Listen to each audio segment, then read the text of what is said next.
Bienvenidos a nuestra exposición, somos el grupo 5. Estos son los temas que vamos a abordar el día de hoy. Para comenzar, vamos a hablar sobre las generalidades de nuestro artículo. El título de nuestro artículo son los efectos, frecuencia, intensidad, duración y volumen de las intervenciones de caminata sobre los factores de riesgo de enfermedad cardiovascular, una revisión sistemática y un análisis de metaregresión de ensayos controlados aleatorios entre adultos sanos inactivos. Entre los autores cabe resaltar a Pekka Oja, que es del UKK Institute de Tampere, Finland, y a Silvia Titze, que es del Institute of Sports Science de la University of Graz de Austria.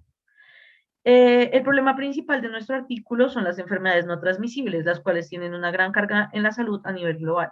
Se ha estimado que la eliminación de la inactividad física puede prevenir del 6 al 10% de estas enfermedades, tales como la enfermedad coronaria, la diabetes mellitus tipo 2, el cáncer de colon y seno, y además puede aumentar la expectativa de vida.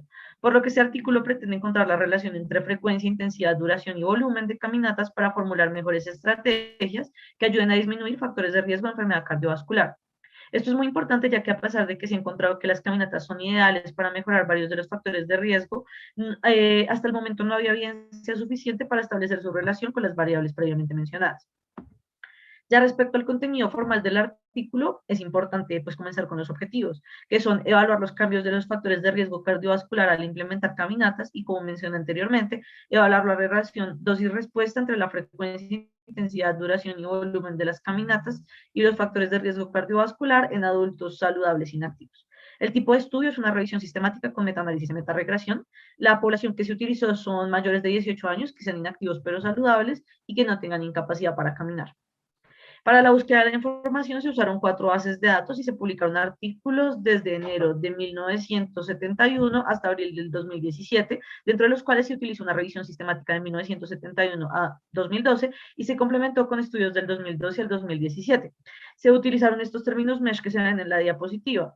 Sin embargo, al incluir los criterios de inclusión, solo se tomaron estudios clínicos aleatorizados que hubiesen tenido como intervención caminata y como outcome el efecto en al menos un factor de riesgo de enfermedad cardiovascular y además debían tener un grupo de control y un grupo pues intervenido por un tiempo mayor o igual a 8 semanas y los factores de riesgo para enfermedad cardiovascular debían ser evaluados antes y después de la intervención, tenían que estar en inglés y cumplir con los criterios de la población antes mencionados. Entonces, de los 7.862 estudios iniciales, solamente quedaron 70. Ya al incluir los criterios de exclusión en los cuales estaba el uso de entrenamientos diferentes, participantes no saludables, resultados incompletos, estudios sin grupo de control, estudios sin intervenciones claras, entonces finalmente solo nos quedan los 37 artículos con los que se hizo este estudio. Con estos 37 papers se prosiguió con la extracción de la información, se tomaron en cuenta las características de los participantes, los atributos de dosis de la intervención y las medidas de resultados de los factores de riesgo para enfermedad cardiovascular.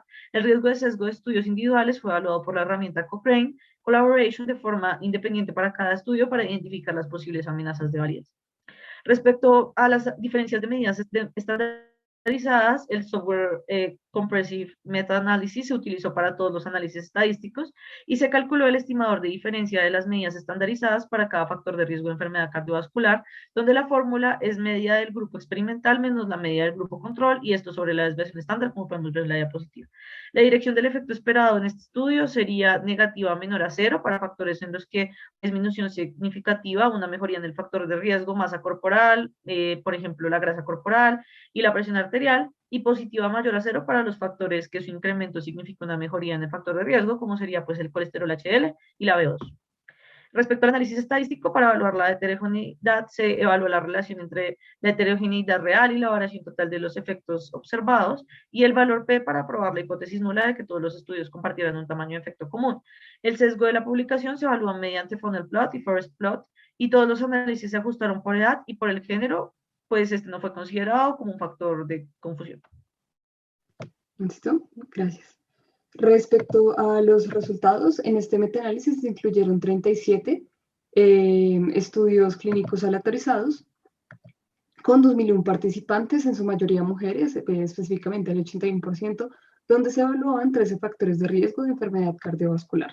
Primero, se encontró un efecto favorable para masa corporal, en IMC también, en grasa corporal, en presión arterial sistólica y diastólica, en glucosa en ayunas y en VO2 máximo.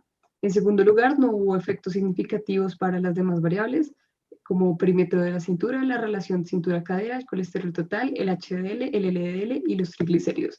Tercero, no se encontraron asociaciones entre los efectos positivos para los factores de riesgo y la frecuencia, la duración, la intensidad y el volumen del entrenamiento de caminata. Con todo esto se concluye que los resultados sugieren que cualquier exposición a la caminata dentro del rango de dosis de los estudios incluidos es probable que sean beneficiosas para la salud cardiovascular. Siguiente diapositiva, vamos a hablar de la discusión, que se va a dividir en 4 partes, empezando por la evidencia. Esta revisión sugiere que no hay pruebas suficientes para cuantificar la frecuencia, la duración del combate, la duración, la intensidad y el volumen de la caminata necesaria para mejorar el perfil de riesgo de enfermedad cardiovascular. Con la adherencia al protocolo del ejercicio puede tener un impacto en los resultados informados, especialmente en intervenciones de larga duración, y la diferencia puede llevar a una sobreestimación de la dosis necesaria para los cambios. Si bien es posible que los estudios que no informaron tuvieran un menor cumplimiento, las altas tasas de la mayoría de los estudios sugieren que la posible sobreestimación de las dosis puede no ser sustancial. En tamaño de muestra se necesitan tamaños de muestra suficientes para obtener resultados sólidos. El análisis de subgrupos indicó diferencias estadísticamente significativas entre los 2 tamaños de muestra para la glucosa en ayunas, la presión arterial sistólica y el colesterol de tipo LDL.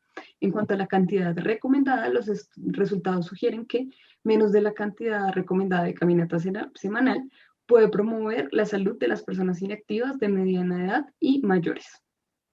En la siguiente diapositiva entramos en conclusiones. Esto empieza porque el metaanálisis reveló mejoras significativas en 7 factores de riesgo de enfermedad cardiovascular. Por ejemplo, disminución de la masa corporal, del índice de masa corporal, de la grasa corporal, de la presión arterial sistólica y diastólica y de la glucosa en ayunas.